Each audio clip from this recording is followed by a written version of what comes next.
behalf of the General Assembly, I have the honor to welcome to the United Nations His Excellency Barack Obama, President of the United States of America, and to invite him to address the Assembly.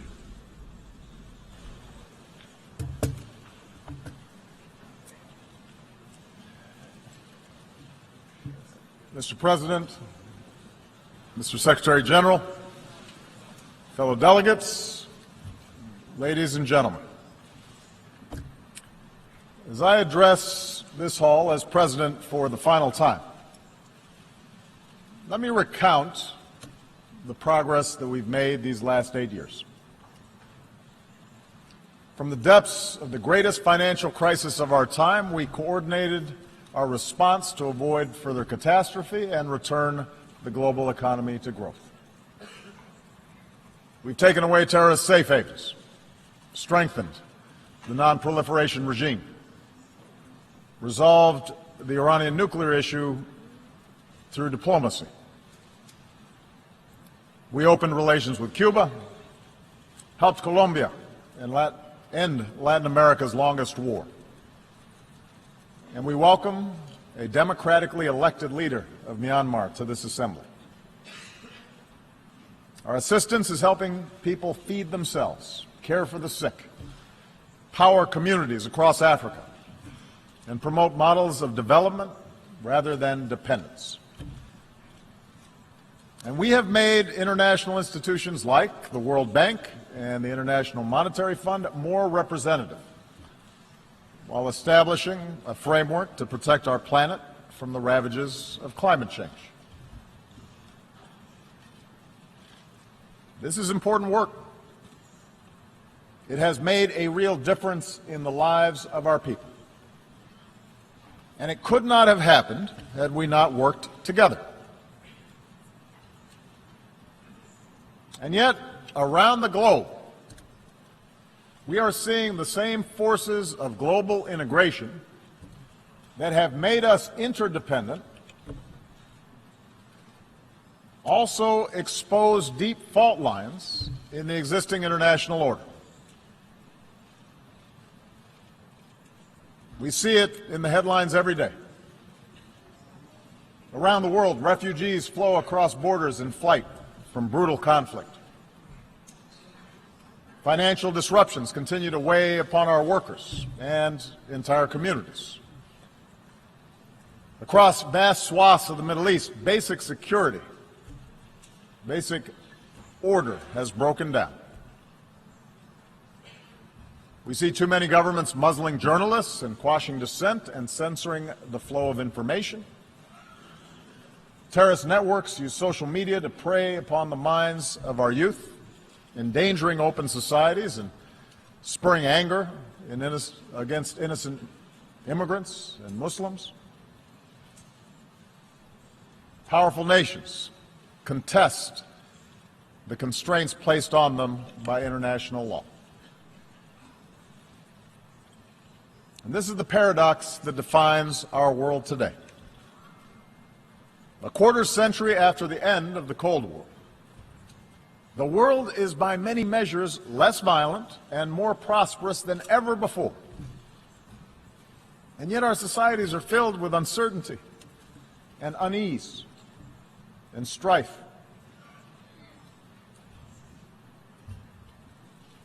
Despite enormous progress, as people lose trust in institutions, governing becomes more difficult, and tensions between nations become more quick to surface.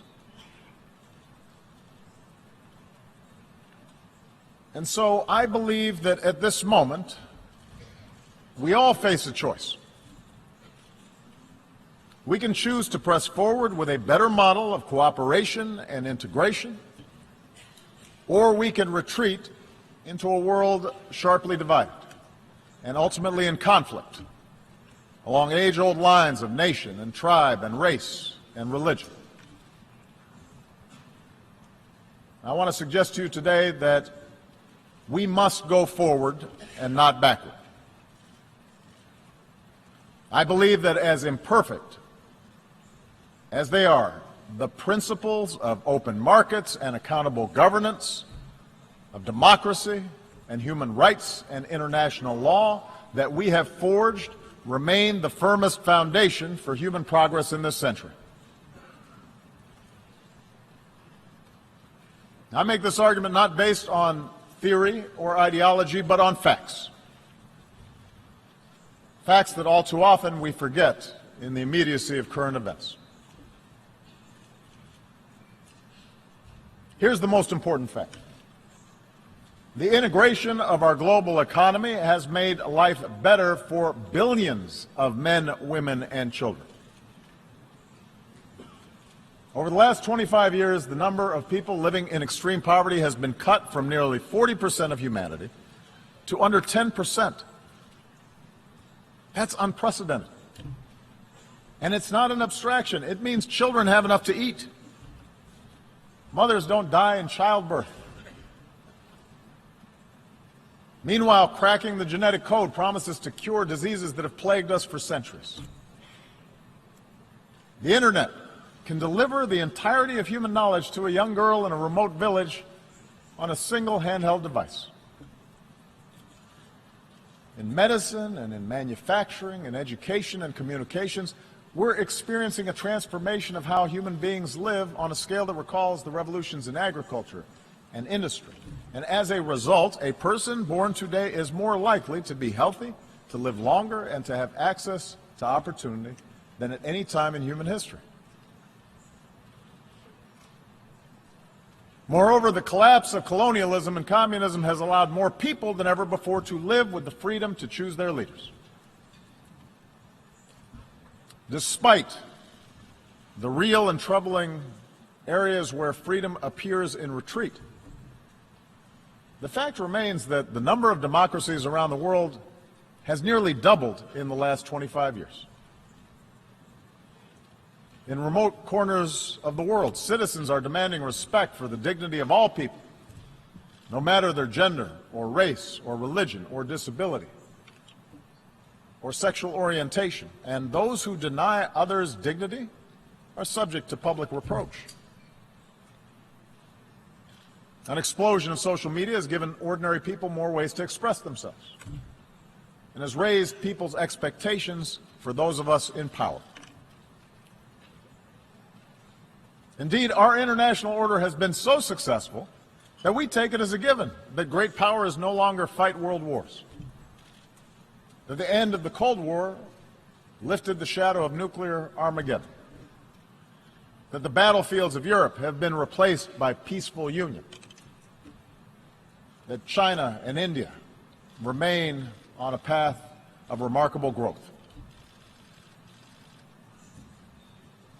I say all this not to whitewash the challenges we face or to suggest complacency. Rather, I believe that we need to acknowledge these achievements in order to summon the confidence to carry this progress forward and to make sure that we do not abandon those very things that have delivered this progress. In order to move forward, though, we do have to acknowledge that the existing path to global integration requires a course correction. Because too often those trumpeting the benefits of globalization have ignored inequality within and among nations, have ignored the enduring appeal of ethnic and sectarian identities, have left international institutions ill-equipped, underfunded, under-resourced in order to handle transnational challenges. And as these real problems have been neglected, alternative visions of the world have pressed forward, both in the wealthiest countries and in the poorest. Religious fundamentalism, the politics of ethnicity or tribe or sect, aggressive nationalism, a crude populism, sometimes from the far left, but more often from the far right, which seeks to restore what they believe was a better, simpler age free of outside contamination. We cannot dismiss these visions. They are powerful. they reflect dissatisfaction among too many of our citizens. I do not believe those visions can deliver security or prosperity over the long term. But I do believe that these visions fail to recognize at a very basic level our common humanity. Moreover, I believe that the acceleration of travel and technology and telecommunications, together with a global economy that depends on a global supply chain, makes it self-defeating ultimately for those who seek to reverse this progress. Today, a nation ringed by walls would only imprison itself.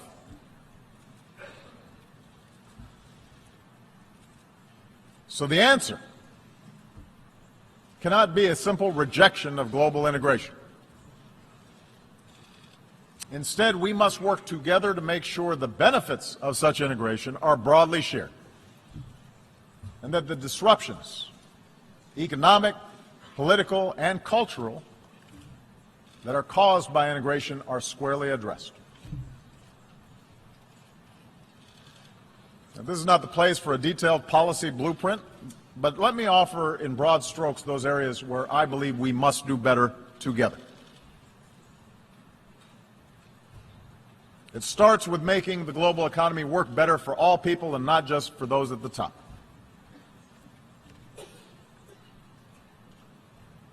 While open markets, capitalism have raised standards of living around the globe,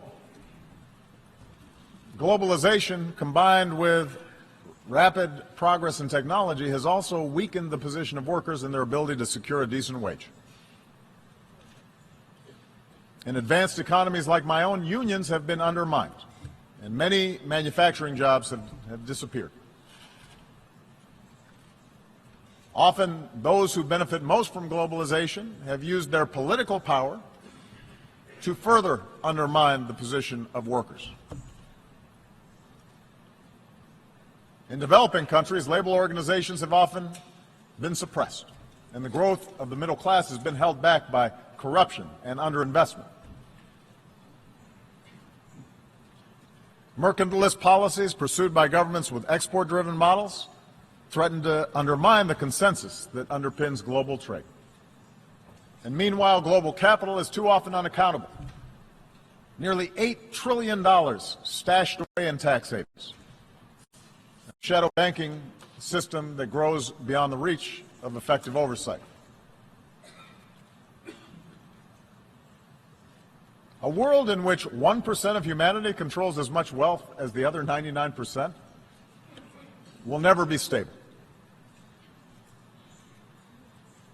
I understand that the gaps between rich and poor are not new, but just as the child in a slum today can see the skyscraper nearby, technology now allows any person with a smartphone to see how the most privileged among us live and the contrast between their own lives and others.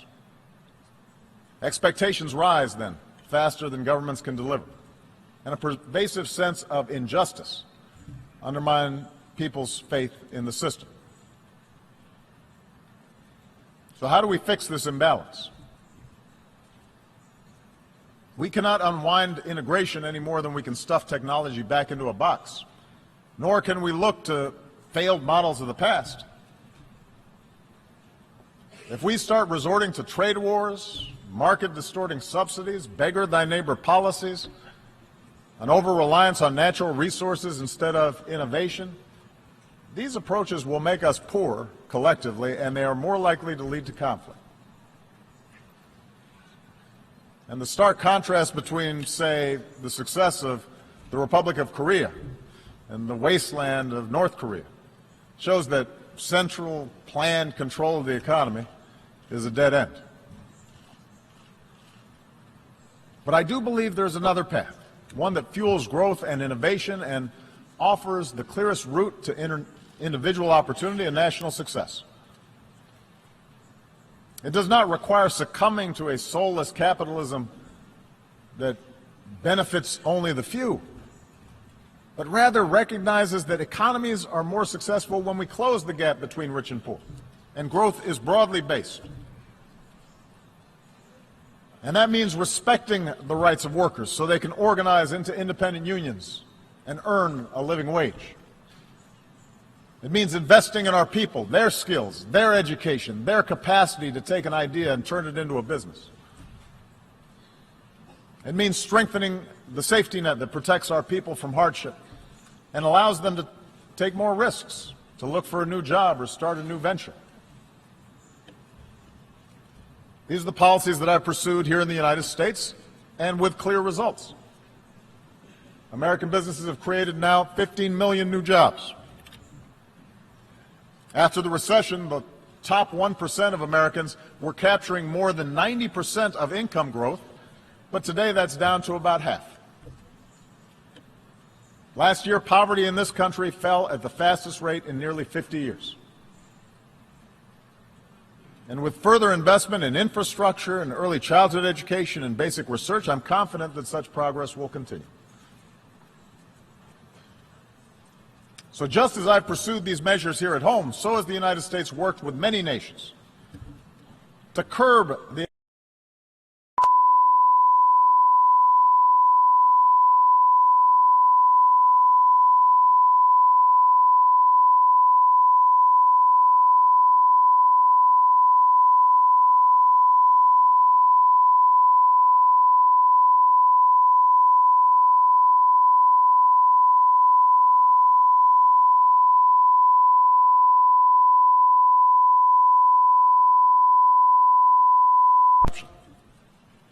and tracking illicit dollars. Because markets create more jobs when they're fueled by hard work and not the capacity to extort a bribe.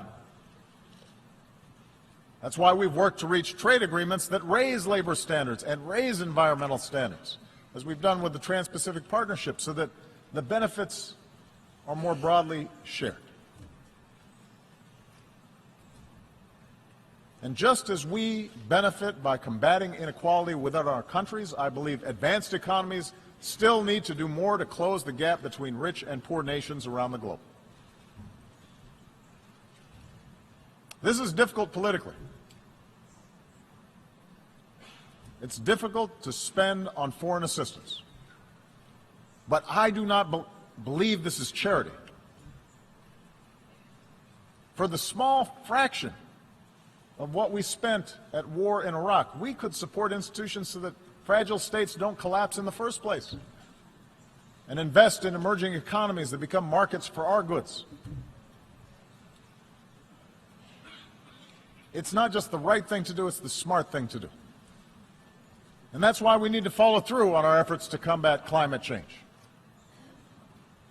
If we don't act boldly, the bill that could come due will be mass migrations and cities submerged and nations displaced and food supplies decimated and conflicts born of despair.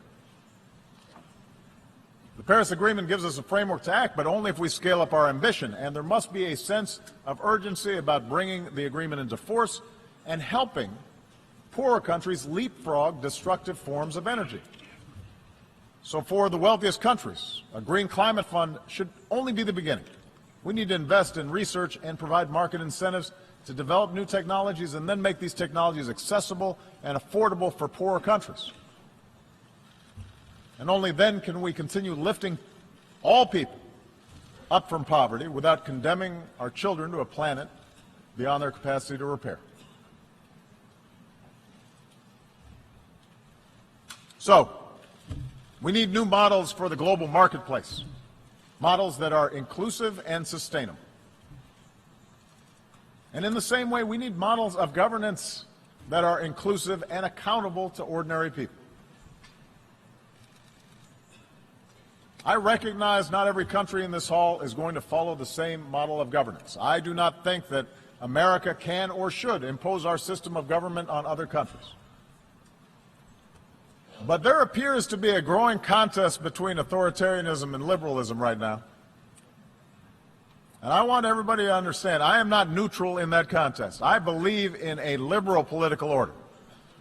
An order built not just through elections and representative government, but also through respect for human rights and civil society and independent judiciaries and the rule of law. I know that some countries which now recognize the power of free markets still reject the model of free societies. And perhaps those of us who have been promoting democracy feel somewhat discouraged since the end of the Cold War, because we've learned that liberal democracy will not just wash across the globe in a single wave. It turns out building accountable institutions is hard work, the work of generations. The gains are often fragile. Sometimes we take one step forward and then two steps back. In countries held together by borders drawn by colonial powers, with ethnic enclaves and tribal divisions, politics and elections can sometimes appear to be a zero-sum game. And so, given the difficulty in forging true democracy in the face of these pressures, it's no surprise that some argue the future favors the strong man, a top-down model, rather than strong democratic institutions. But I believe this thinking is wrong. I believe the road of true democracy remains the better path.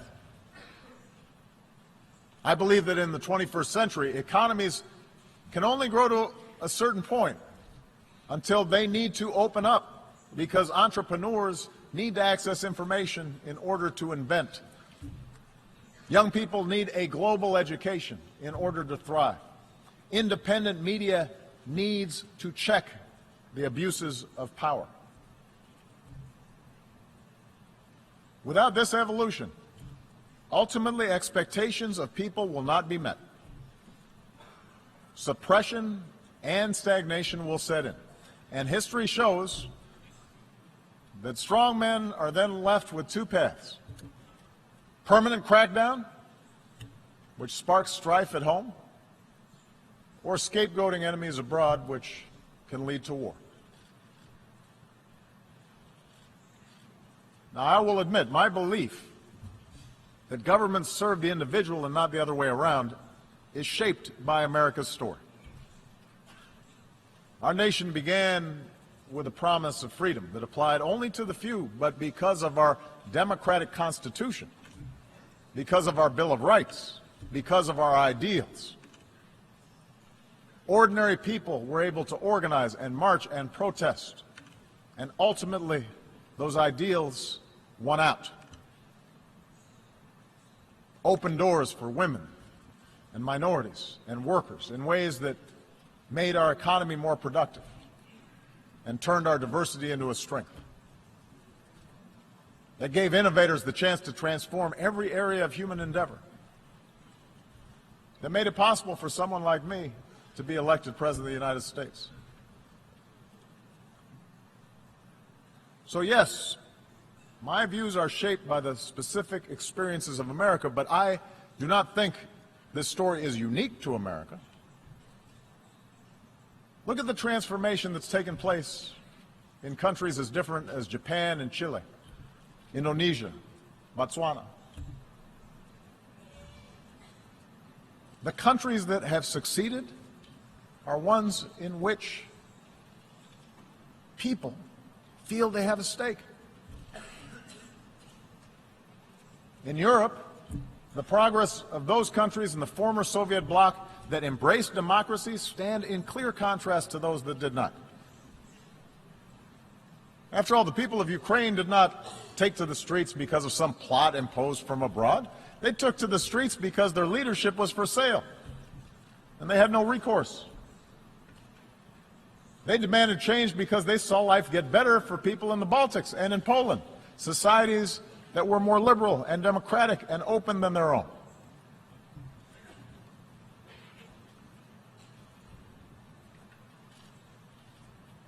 So those of us who believe in democracy, we need to speak out forcefully, because both the facts and history, I believe, are on our side. That doesn't mean democracies are without flaws. It does mean that the cure for what ails our democracies is greater engagement by our citizens, not less. Yes, in America, there is too much money in politics, too much entrenched partisanship, too little participation by citizens, in part because of a patchwork of laws that makes it harder to vote. In Europe, a well-intentioned Brussels often became too isolated from the normal push and pull of national politics. Too often in capitals, decision makers have forgotten that democracy needs to be driven by civic engagement from the bottom up, not governance by experts from the top down. And so these are real problems. And as leaders of democratic governments make the case for democracy abroad, we better strive harder to set a better example at home. Moreover, every country will organize its government informed by centuries of history and the circumstances of geography and the deeply held beliefs of its people. So I recognize a traditional society may value unity and cohesion more than a diverse country like my own, which was founded upon what at the time was a radical idea, the idea of the liberty of individual human beings, endowed with certain God-given rights.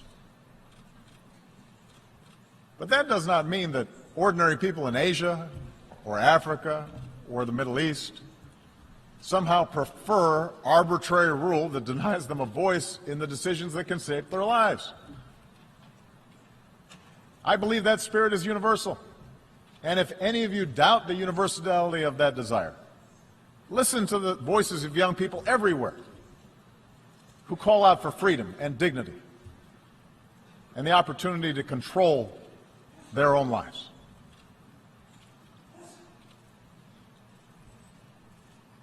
This leads me to the third thing we need to do. We must reject any forms of fundamentalism or racism or a belief in ethnic superiority that makes our traditional identities irreconcilable with modernity. Instead, we need to embrace the tolerance that results from respect of all human beings. That's a truism that global integration has led to a collision of cultures. Trade, migration, the internet, all these things can challenge and unsettle our most cherished identities. We see liberal societies express opposition when women choose to cover themselves. We see protests responding to Western newspaper cartoons that caricature the Prophet Muhammad.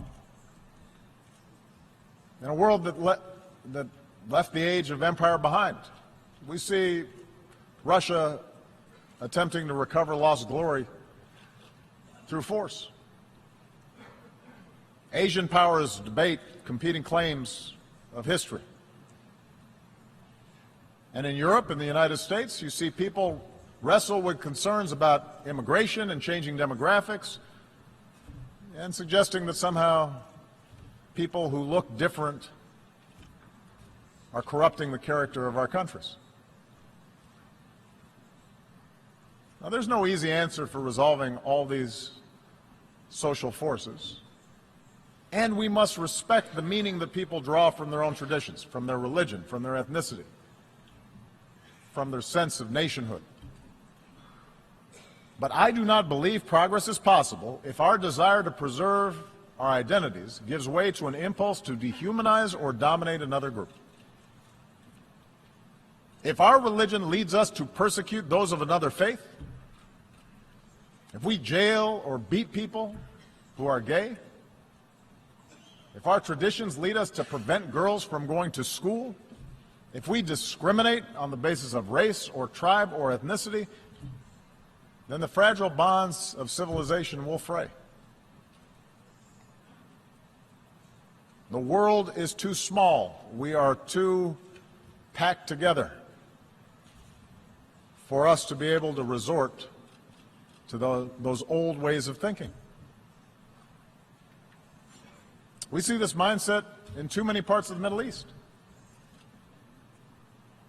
There, so much of the collapse in order has been fueled because leaders sought legitimacy not because of policies or programs, but by resorting to persecuting political opposition or demonizing other religious sects, by narrowing the public space to the mosque, where in too many places perversions of a great faith were tolerated.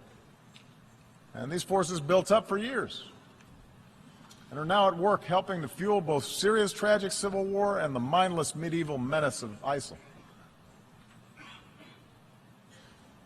The mindset of sectarianism and extremism and bloodletting and retribution that has been taking place will not be quickly reversed. And if we are honest, we understand that no external power is going to be able to force different religious communities or ethnic communities to coexist for long. But I do believe we have to be honest about the nature of these conflicts. And our international community must continue to work with those who seek to build rather than to destroy.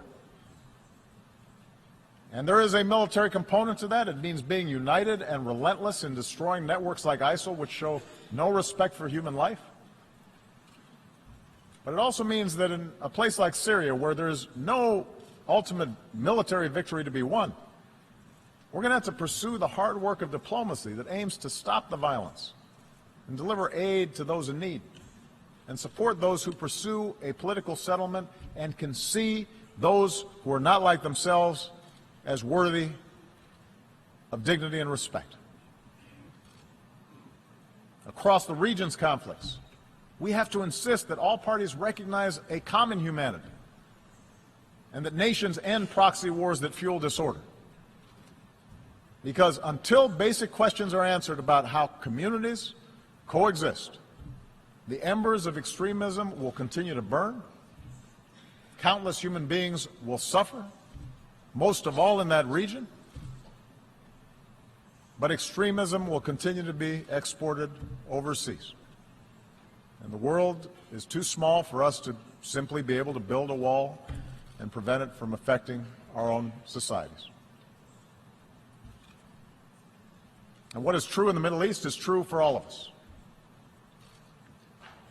Surely religious traditions can be honored and upheld while teaching young people science and math rather than intolerance. Surely we can sustain our unique traditions while giving women their full and rightful role in the politics and economics of a nation. Surely we can rally our nations to solidarity while recognizing equal treatment for all communities, whether it's a religious minority in Myanmar or an ethnic minority in Burundi or a racial minority right here in the United States. And surely Israelis and Palestinians will be better off if Palestinians reject incitement and recognize the legitimacy of Israel. But Israel recognizes that it cannot permanently occupy and settle Palestinian land.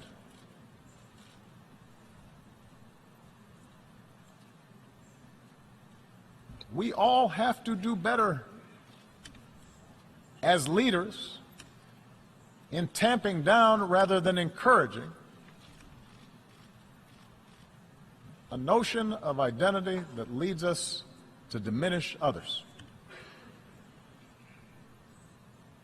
And this leads me to the fourth and final thing we need to do, and that is sustain our commitment to international cooperation rooted in the rights and responsibilities of nations. As President of the United States, I know that for most of human history, power has not been unipolar. And the end of the Cold War may have led too many to forget this truth. I've noticed as president that at times both America's adversaries and some of our allies believe that all problems were either caused by Washington or could be solved by Washington.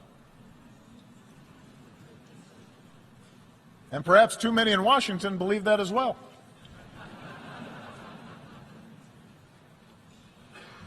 But I believe America has been a rare superpower in human history insofar as it has been willing to think beyond narrow self-interest.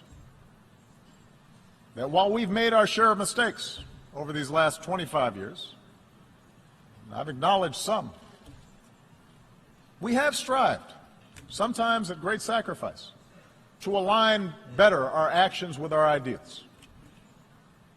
And as a consequence, I believe we have been a force for good. We have secured allies. We've acted to protect the vulnerable. We've supported human rights and welcomed scrutiny of our own actions. We've bound our power to international laws and institutions. When we've made mistakes, we've tried to acknowledge them. We have worked to roll back poverty and hunger and disease beyond our borders, not just within our borders.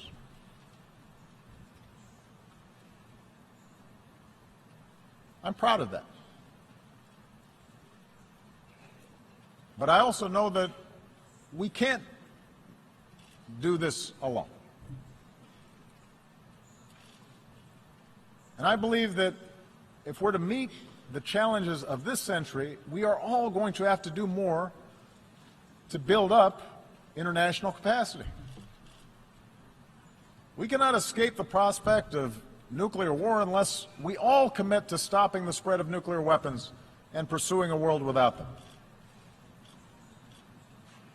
When Iran agrees to accept constraints on its nuclear program, that enhances global security and enhances Iran's ability to work with other nations. On the other hand, when North Korea tests a bomb, that endangers all of us. And any country that breaks this basic bargain must face consequences. And those nations with these weapons, like the United States, have a unique responsibility to pursue the path of reducing our stockpiles and reaffirming basic norms like the commitment to never test them again.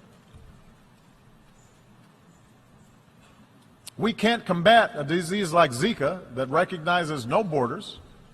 Mosquitoes don't respect walls,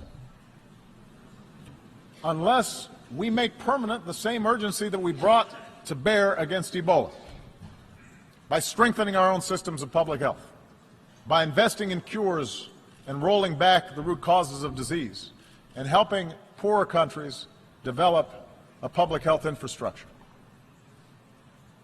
We can only eliminate extreme poverty if the sustainable development goals that we have set are more than words on paper. Human ingenuity now gives us the capacity to feed the hungry and give all of our children, including our girls, the education that is the foundation for opportunity in our world.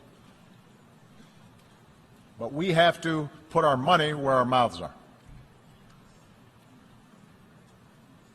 And we can only realize the promise of this institution's founding, to replace the ravages of war with cooperation, if powerful nations, like my own, accept constraints. Sometimes I'm criticized in my own country for professing a belief in international norms and multilateral institutions, but I am convinced that in the long run, giving up some freedom of action, not giving up our ability to protect ourselves or pursue our core interests, but binding ourselves to international rules over the long term enhances our security. And I think that's not just true for us. If Russia continues to interfere in the affairs of its neighbors, it may be popular at home, it may fuel nationalist fervor for a time, but over time it is also going to diminish its stature and make its borders less secure. In the South China Sea, a peaceful resolution of disputes offered by law will mean far greater stability than the militarization of a few rocks and reefs. We are all stakeholders in this international system, and it calls upon all of us to invest in the success of institutions to which we belong. And the good news is that many nations have shown what kind of progress is possible when we make those commitments. Consider what we've accomplished here over the past few years. Together we mobilized some 50,000 additional troops for UN peacekeeping, making them nimble, better equipped, better prepared to deal with emergencies. Together we established an open government partnership so that increasingly transparency empowers more and more people around the globe. And together, now, we have to open our hearts and do more to help refugees who are desperate for a home. We should all welcome the pledges of increased assistance that have been made at this General Assembly gathering. I'll be discussing that more this afternoon, but we have to follow through even when the politics are hard. Because in the eyes of innocent men and women and children who, through no fault of their own, have had to flee everything that they know, everything that they love, we have to have the empathy to see ourselves. We have to imagine what it would be like for our family, for our children, if the unspeakable happened to us. And we should all understand that ultimately our world will be more secure if we are prepared to help those in need and the nations who are carrying the largest burden with respect to accommodating these refugees. There are a lot of nations right now that are doing the right thing. But many nations, particularly those blessed with wealth and the benefits of geography, they can do more to offer a hand. Even if they also insist that refugees who come to our countries have to do more to adopt to the customs and conventions of the communities that are now providing them a home.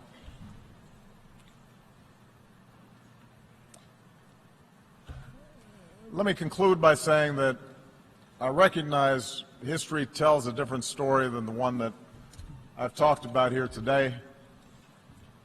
There's a much darker and more cynical view of history that we can adopt. Human beings are too often motivated by greed and by power. Big countries, for most of history, have pushed smaller ones around.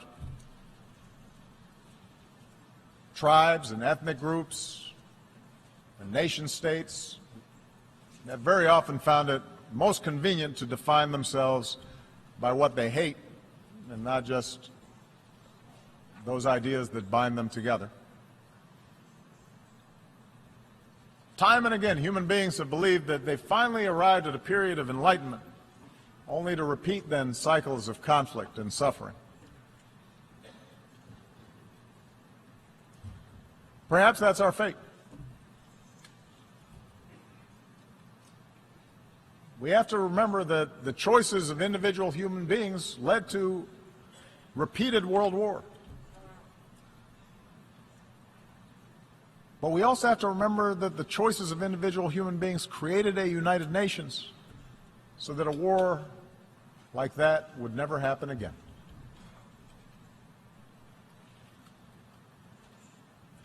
Each of us, as leaders, each nation, can choose to reject those who appeal to our worst impulses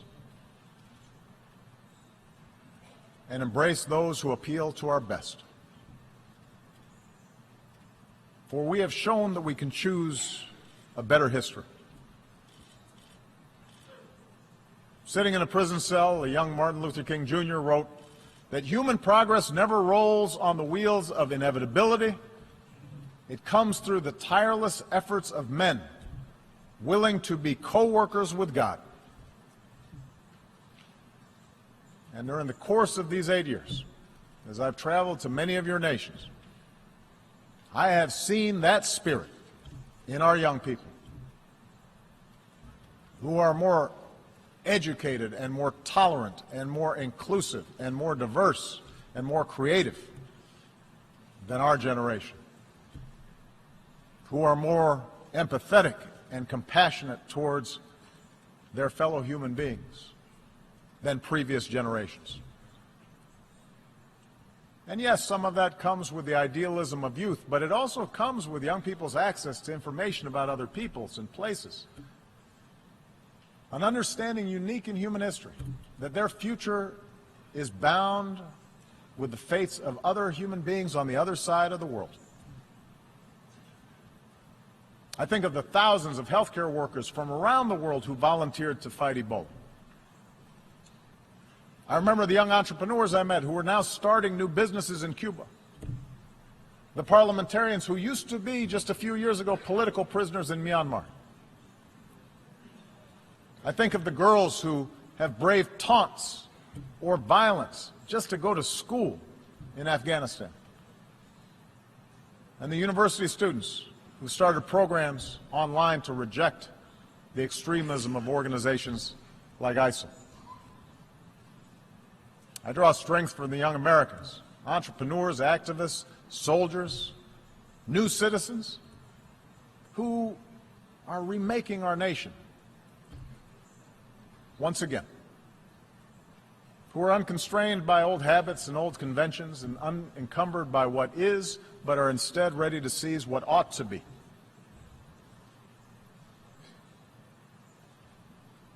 My own family is made up of the flesh and blood and traditions and cultures and faiths from a lot of different parts of the world.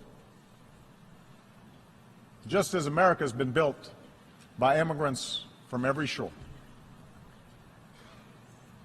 And in my own life, in this country, and as president, I have learned that our identities do not have to be defined by putting someone else down, but can be enhanced by lifting somebody else up. That they don't have to be defined in opposition to others, but rather by a belief in liberty and equality and justice and fairness. And the embrace of these principles as universal doesn't weaken my particular pride, my particular love for America. It strengthens it. My belief that these ideals apply everywhere doesn't lessen my commitment to help those who look like me or pray as I do or pledge allegiance to my flag. But my faith in those principles does force me to expand my moral imagination and to recognize that I can best serve my own people. I can best look after my own daughters by making sure that my actions seek what is right for all people and all children and your daughters and your sons. This is what I believe, that all of us can be co-workers with God. And our leadership and our governments and this United Nations should reflect this irreducible truth. Thank you very much.